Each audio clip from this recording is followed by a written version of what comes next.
Kathyana Amarasinghe. Good evening. And for my very first program, in which I discuss a fiction, a work of fiction, or you can call it a novel or a collection of short stories. You are my first guest. I'm extremely honored to have you.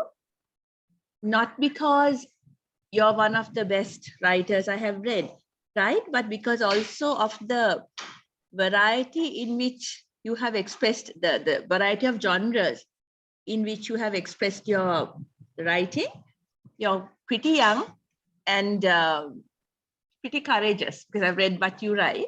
So if I were to introduce you, because we are doing this in English and you write in Sinhala generally, you wrote, I know you have written 4 novels, I have read only 3.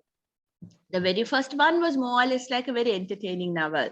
It was called Nilivassa, and you had set it in the times of kings and, romance between a commoner and a king, kind of, what you call, entertaining stuff. Then the second one was extremely serious. In fact, if one was to read those 2 consecutively, you'll be quite surprised, because the second one was deadly serious. And you were dealing with, women, the social problems of being a woman, economic problems, class, how women survive within that, all that. So it was a sudden kind of a descent into seriousness. And then you got this, Dharani, which is the subject of our discussion today. Beautiful novel. Seriously, I think perhaps the best written. So far, I haven't read Banakusum.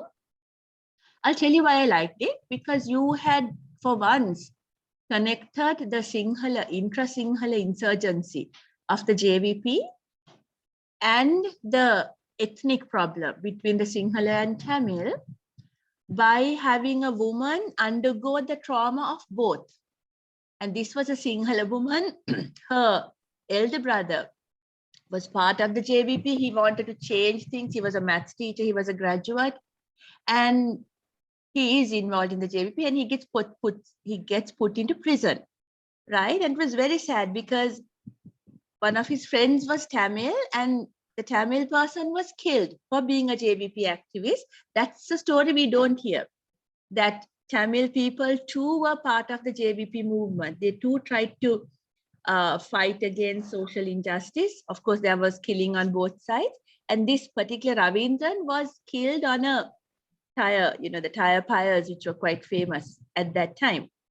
Now, Ravindran was a love interest of this little girl, and that's sad, because she's very young, likes him, and I love the way you have done that romance, because it wasn't a romance. She liked him, he liked the sister, Sinhala sister, and anyway, neither of them had him because he died. And then the girl grows up and sees what happens to the brother. In a way, Ravindran dying the way he did, the brother had a worse time, because he went to the prison, he came out, saw all his dreams shattered, and he just wastes away. And there was a heart-rending moment where he comes to see the sister carrying some bibikang or something in a newspaper. And I was like, you could feel it. There was love, but he didn't know what to do. And then finally, the sister finds him hanging in the garden. He kills himself. Extremely painful, beautifully written, where you got the poetry of the sadness. Okay, and then she becomes a teacher. She goes to Jaffna as a journalist, and then she sees the disaster that Jaffna was after the war, and meets another Tamil man, Jayakantan, who lives abroad, has left the country to save his life, and comes back and takes her to see. I mean, he's the guide for her discovering Jaffna, and the way you have shown it, a budding romance with the understanding of the sadness of this man. And again, not openly political stuff, where he says, look, that's my house, and that's where we sat and studied, that's where Amma made bade, and, very personal stuff. And she falls for him because she's completely empathetic, and she can't help falling in love with him. And here is the twist. Because of her emotional entanglement, she imagines she talks to his lover, who was a Tamil LTT female cadre, probably dead, but she then visualizes conversations with her, and she quietly falls into madness, whatever, however much you define it. And she marries. She can't have Jayakanthan because he needs to go back. He has no wealth to get married to her, whatever. He goes back. And her descent into madness and her marriage into a very kind of ordinary man who tries to get psychiatric help, doesn't understand what she's going through. So that's like a summary. My goodness, I hope anyone who listened to me had read the book, because I just ruined it for them by telling the plot. I don't even read the back of a plot before I read. You had connected feminism, acute feminism, with the ethnic problem. So I could read this novel in a Marxist way, I could read it in a feminist way, I could read it simply as a love story, beautifully written from the point of view of a woman. Therefore, I loved it very much. And Kathyana, now I will, like, the long introduction is done. Let me start here. What made you connect an insurrection that happened among the between, just intra-Sinhala people and the ethnic problem? Because this is a connection many people have forgotten or don't make. What made you do it? First of all, Madhbashini, let me thank you for inviting me to this program, because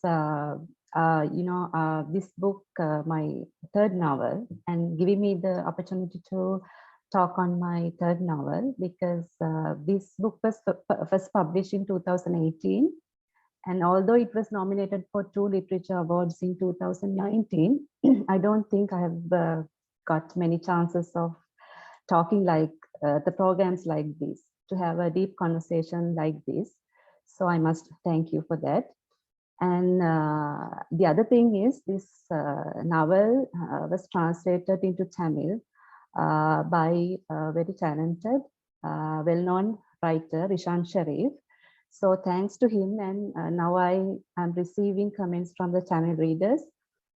So most of them, they don't understand Sinhala. So I can't speak Tamil. I'm studying, but still I can't speak.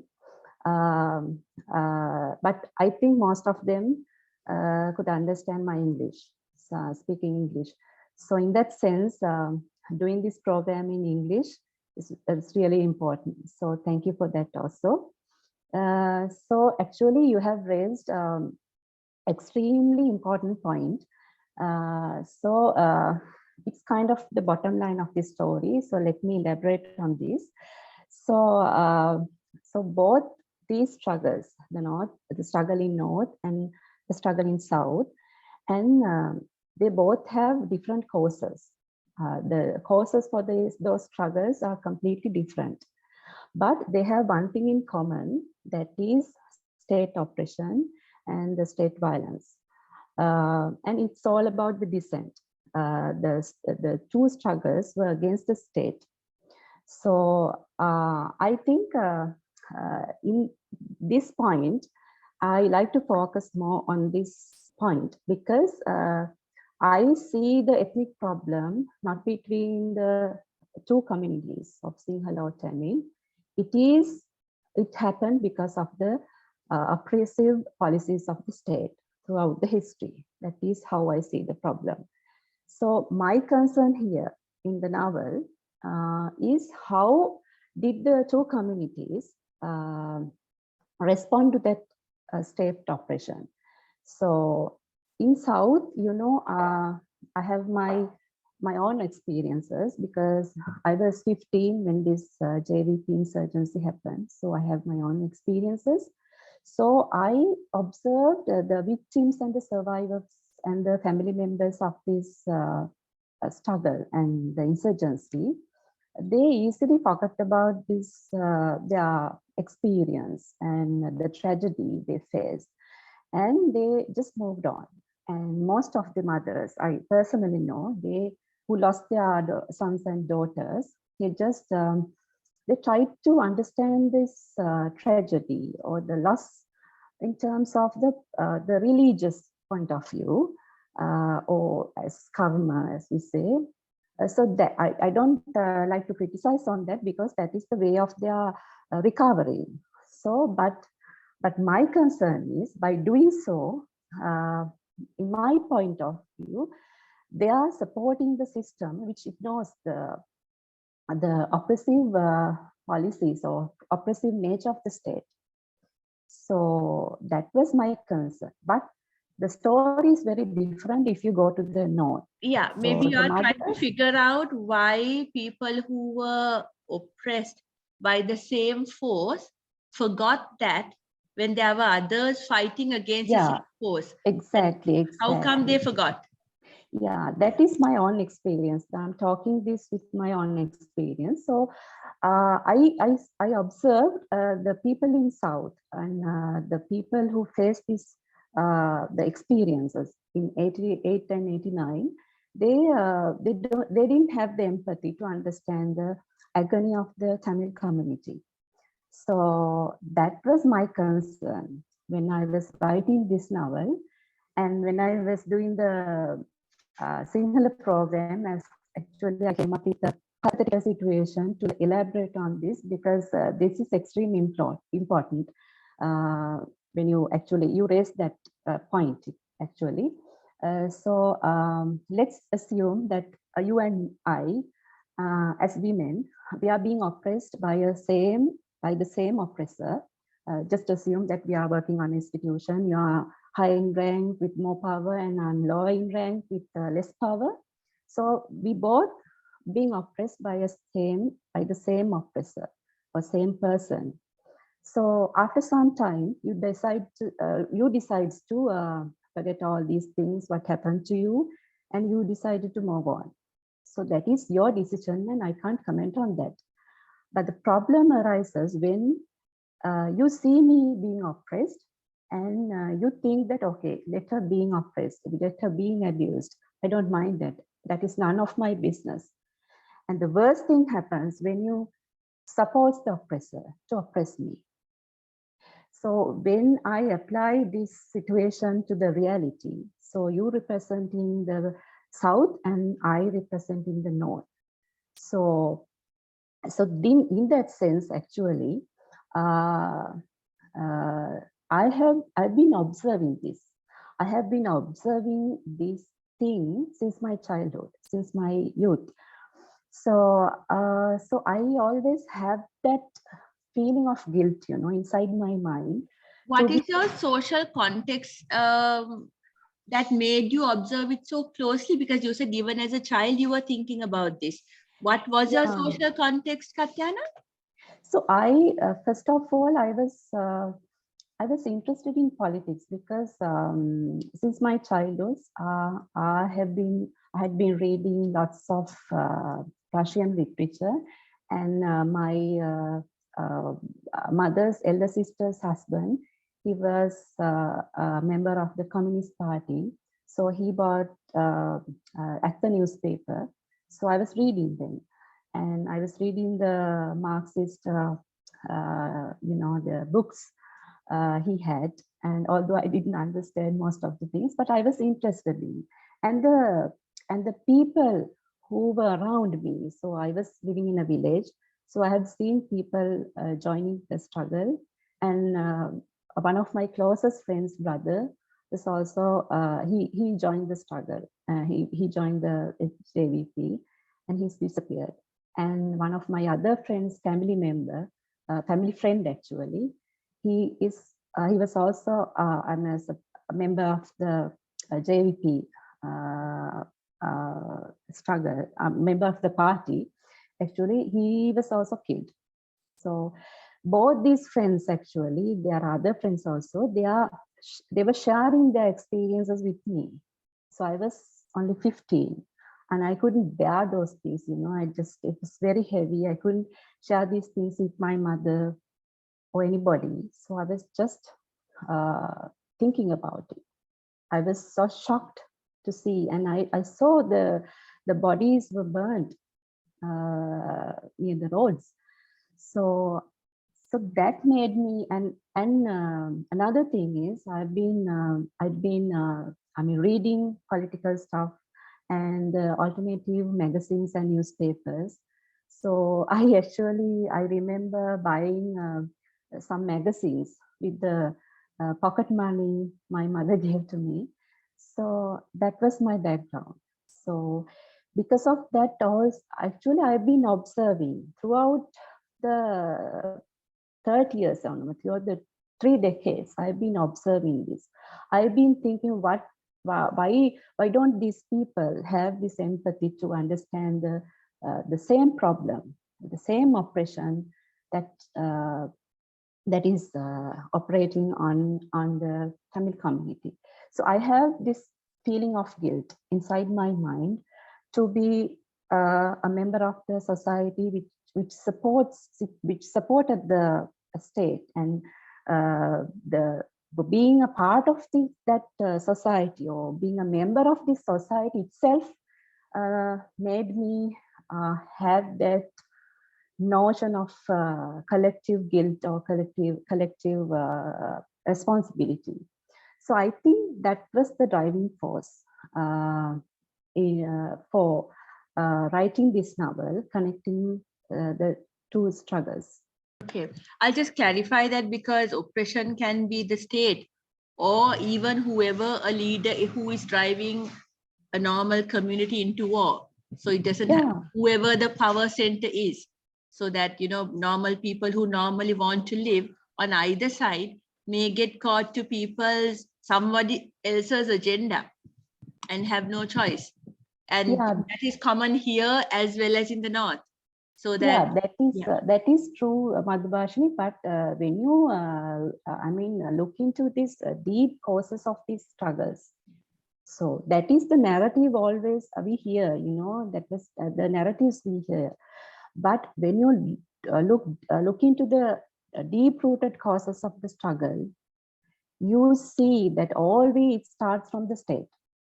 That is how it started all over the world, not only in Sri Lanka, not all over the world, and throughout the history, all these conflicts and struggles and armored conflicts, they had a certain socio-political issues. So we are not looking into that those issues. We just analyze the situation. It's like you write a review by reading last chapters of the book, and you just write a review. But for a review, you have to read from the first chapter. You have to start with the cover page. I used to say, you know, it's a very kind of a risky thing to look for beginnings, because you have no idea where the beginnings are, even beyond the chapter. Like when you say there is a first page, you may not know there might be even a preface. So it's kind of a naive thing to find beginnings, because it's never simple. It's very, very complicated, and it can be really long standing. But it is very clear in relation to Sri Lankan problems. You know, you have all this recorded history with facts and figures. If you want to look into the issues, so you have all these evidences. So I'm not depend on the legends or the stories. I'm not depend on the fabricated history. As a journalist, I always stick to the facts and figures and the eyewitnesses and all these things. As a literary person who is coming from kind of read literary theory, we question even the comment saying that's a fact. So you know, that is another problem. Yeah, that's another problem, which is on at a philosophical level. But let's not go there, right? Okay. Also, like getting back to what you're saying, what is the experience, Kathyana? How did you get to know these stories? Is it imaginary, or did you get yourself involved in absolute, you know, physically there? What's the story? Actually, all these incidents I have included in my books are real. Although the characters and the romance is obviously fictional, but all these incidents, even the survivors committing suicide after the return from the concentration camp, there were reports on those incidents. So all these incidents were real. And the other thing is the political views I have written in this novel, especially in relation to the Tamil community, all these political views and the other views I got from the Tamil community itself. I didn't assume anything. So all Did you this go there done, physically, Kathyana? yeah, Were you of there course. actually? How Yeah, did that yeah. happen? So I was working for a national newspaper at that time.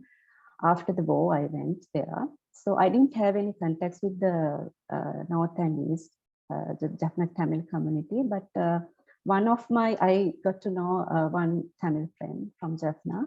And actually, he introduced me to certain people there who was working with the people affected by the war. So through them, actually, I got to know many other people, and I interviewed extensively many people.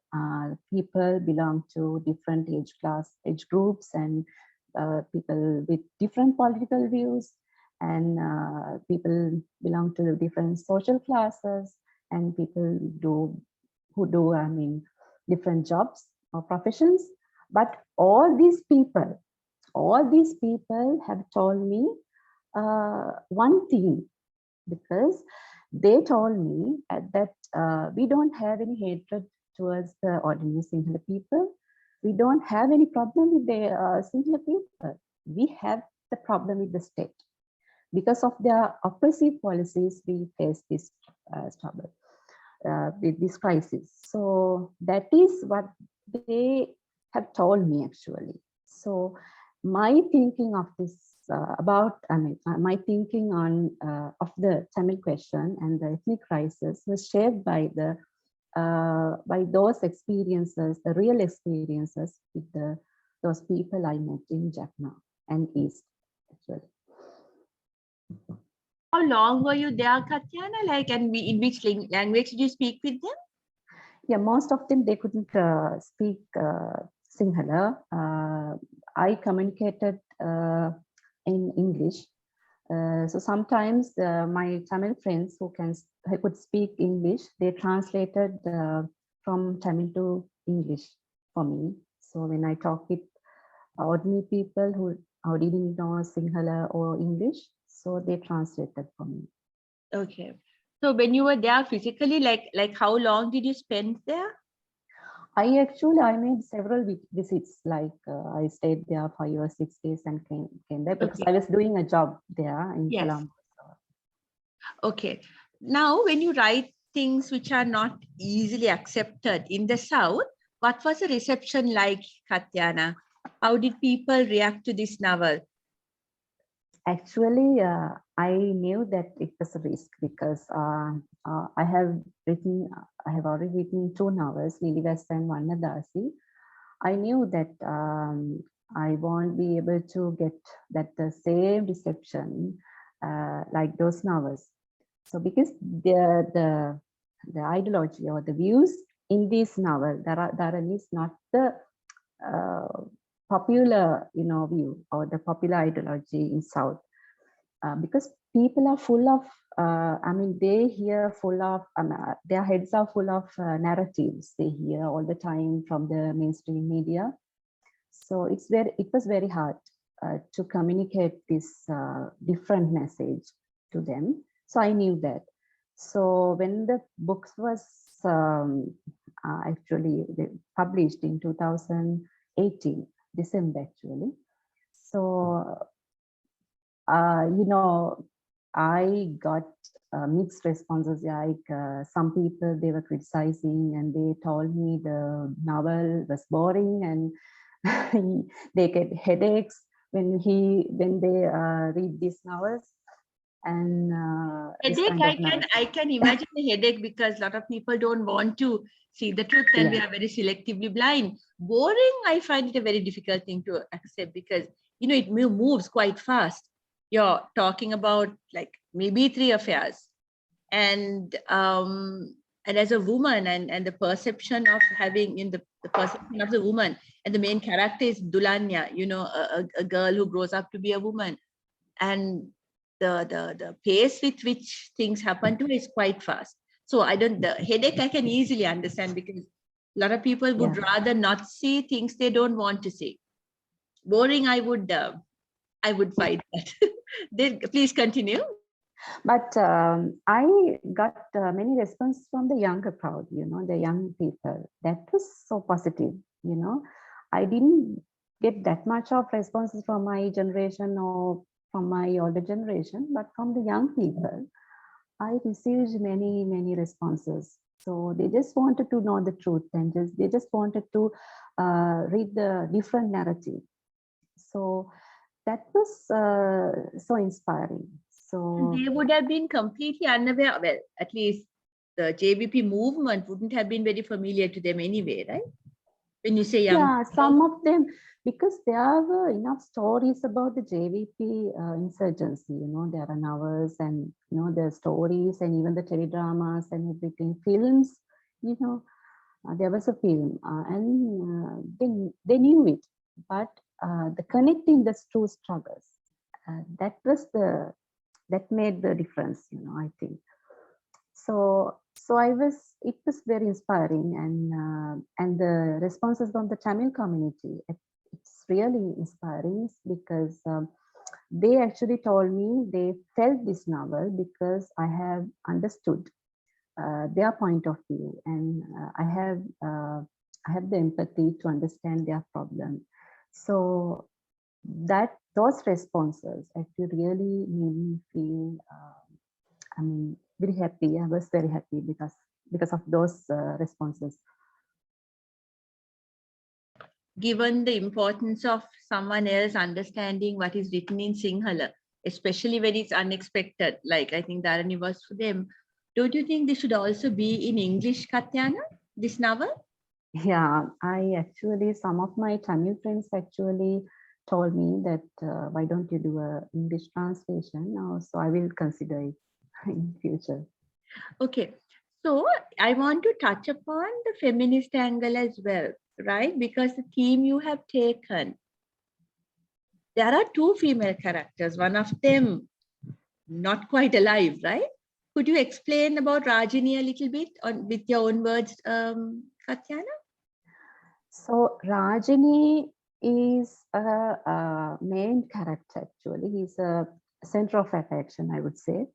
So all this story is, going through the conversations between Rajini and Dulanya. So Rajini represents the youth who joined the struggle in North, while Lokwaya and Ravindran represent the youth uh, who joined the JVP struggle. So through Rajini's character, Rajini is the love of Dulanya's lover. So this is very complex. The mental dilemma, to describe the mental dilemma of Dulanya. So I used Rajini. I connected I connected both female characters. Rajini is dead though, right? Rajini, we or don't know her disappeared. fate. We don't know. We don't know her fate. She's dead or disappeared. Dead Right. or disappeared. Yeah. So that is, I did this purposely because I want to convey the message, Dulana recognized Rajini as the love of her lover. She knows that Jayakanthan still loves her. Yeah. So she recognized Rajini as a person, and she recognized her struggle, the political struggle as well. So through these conversations, the mental conversations, Dulana tries to understand the deep-rooted causes for the struggle, Rajini's struggle, the political struggle. So I used this method to actually to convey this political message. So actually, I used the romance as the vector for carrying the political message. You get. But it's so beautifully done because you hardly realize the politics once you're so caught up. Because even without the politics, I was thinking, Kathyana, if your lover's dead girlfriend would be somebody you would actually love to access and find out, what kind of a person that is also equally powerful. So as powerful as the politics, and correct, you're using it as a vector to tell the story, but it's so cleverly done. And then her descent into where the so-called madness is part of the plot. The husband, course. and it's such a common trope, women and madness, right? And like right throughout history, right throughout literature, global literature, we find that. You can. Yeah. So this is another important point. So I would like to elaborate because this madness, I've been fighting against this notion of madness, which always relates to women. When a woman speak up or when she's aggressive, people tend to calling her that she's a mad woman. So, but they don't understand. The mad woman in the attic is also another trope, starting from Jane Eyre, a mad woman locked up. So it's like from that time, that mad woman trope is very powerful and used so, against women most of. That is, I see this as a kind of oppression, in this male dominance, with this male dominated society. It's a kind of oppression. So in this context, actually, I actually connect a certain mental condition that is called maladaptive daydreaming. Is still on research level, but this when maladaptive daydreaming is where you communicate with a certain fantasized character, but this is a fantasized character. Unlike hallucinations, where you think this is real. So the patient is aware that she's communicating. Right. Okay. Dulanya knows that Rajini is not there. So, but she's fantasizing Rajini because just to share the burden in her mind. So just to share the pain inside her mind. So just to get to know about the struggle of Rajini. So all these things comes to the mental conversation you see throughout the novel. So all these things I have included in the mental conversations between Dulanya and Rajini. So I think this is another method I use to I express the complicated and sometimes the hidden feelings of a woman, where you can freely express yourself in front of a fantasized character. So that's the thing. So that is why I said, you can read this whole novel from a very strongly feminist perspective. And, though the politics is very important to you, because from the subtleties of what she has to go through. And oppression doesn't necessarily come from men, because you've written a mother and a sister. In which, they are the first to shut her off, or, say, take her to a psychiatrist or whatever. So that the subtlety with which you have depicted this particular woman, and, the immense love she bears and the pain she holds for the Lukuaya who loves, like, he loves her, and there's nothing you can do, because that's a tragedy many of our young people went through. No, they saw it unfolding before their eyes. They saw the sadness. They saw the pain. It's nothing they could do. And you've caught that helplessness, right? And this girl, for me, it's still of hope, because she tries to make a difference. She tries to go. So she understands Jayakanthan when Jayakanthan says, just tired of you people pretending to be sorry. The impasse you can have. And she doesn't say, she said, like, she went through her own hell with the insurgency. And when Jayakanthan says, you guys always come and try to show how sympathetic you are, what would you know? Kind of thing, right? And I found that very, very strong, because she can't answer. She can't tell him, no, I actually do know. And it's different, but the pain is the same. And as a woman, Kathyana, now your first two, well, again, I haven't read Banakusum. I'm assuming I don't want to assume anything about it, but the first three novels were depicted through the woman's point of view. So you're a strongly feminist writer, right? And would you consider that label something you like to have, or would you shrug it off?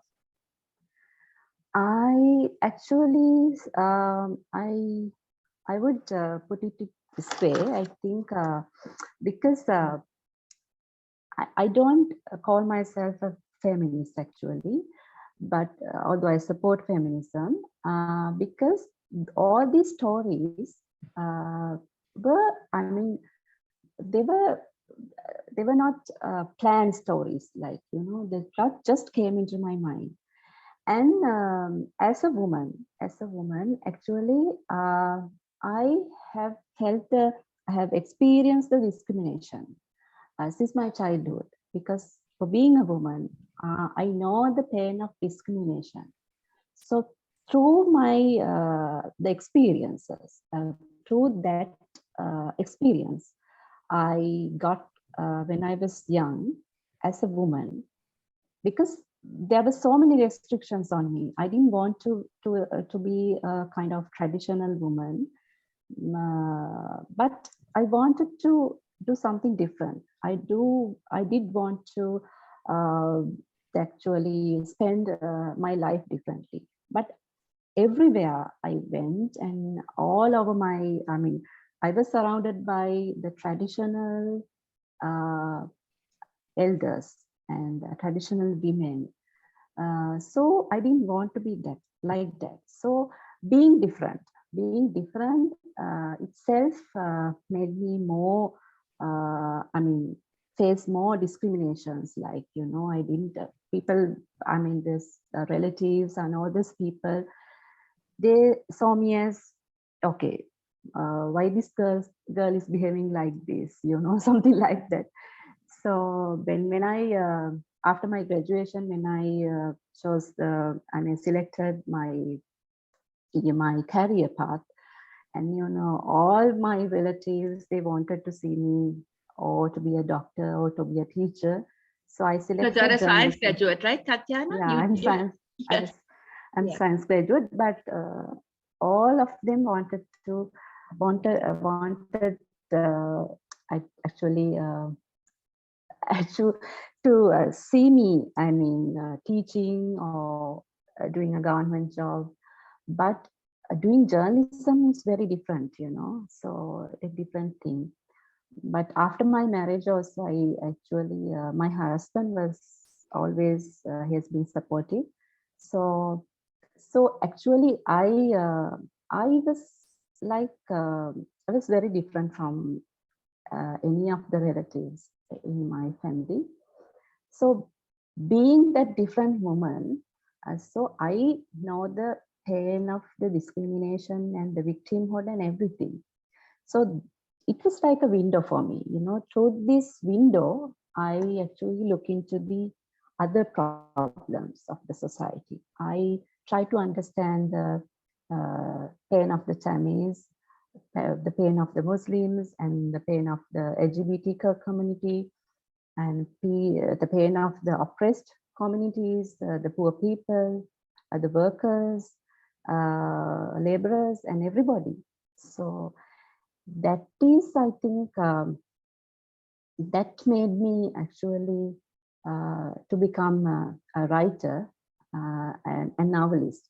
All these novels, I not only I mean, focus on the women's issues, but always I try to focus my writing on the other social issues as well. So in Vanadasi, I try to focus on the LGBTQ community issues and the class struggle and the oppressed people and everybody. So that is the story behind my writing, actually. How powerful do you think fiction is in, I mean, obviously you're telling a story to probably right some wrongs that we have seen. How effective do you think literature is as a facilitator for social change? Do you think it has much power? Yes, of course. Yes, of course, because I have been working as a journalist for nearly 20 years. But there were limitations, you know, writing certain issues. like, the content of I was working in the mainstream media.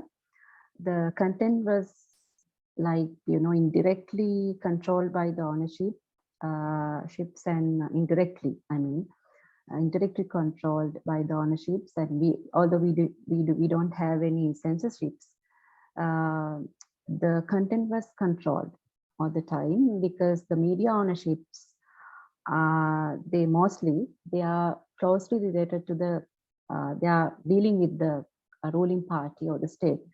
So because of that, I always had limitations. So, but when you write a novel or when you do a fictional work, so you have that freedom, because I have seen this from the Tamil writers. They do it. They express their pain and loss and their political problems and everything. They just weave the stories. They are storytelling. They are through storytelling, they are try to convey the messages. They expressing themselves very effectively. So I believe that writing novels, short stories, and even poems is a very effective way of storytelling, especially related to social issues. I'm glad to say that as much as I agree with you, you have never sacrificed art for the message, because you can read this as a love story from the page 1 to the last page, right? So that is why I think as a craftswoman, also you have a very high control of your craft, where the plot and the politics and what you want to say gets said in such an integral way that you can't pick out, this is the message I want to give, because the story is so beautiful and very well written. So Kathyana, thank you for coming to my very first program on fiction, because I'm hoping, like, my channel In Between Space, I mainly hope to give non-English speakers a chance to hear English.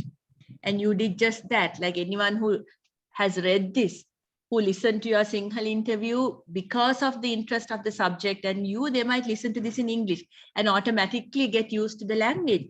But also, conversely, those who speak English only or may not speak Sinhala might, after listening to you and the conversation about the story, might try to find access to your novel. And anyone who can access good literature, we should help open as many doors as possible, because if we have come to some kind of impasse in understanding each other, literature might be the best way to go. And books like Dharani. So I'm showing this again. If you can find the book, in Sri Lanka, of course, you can find the book, but even if you're abroad and you're listening to us, try to get these books, because it shows a facet of Sri Lanka that you might not normally see. So Kathyana, thank you very much again for the consecutive nights. We are staying up to make sure it's recorded without the lights failing us. I am very grateful. And to those listening to us, I hope you can read the book and see what a good writer she is. Thank you very much.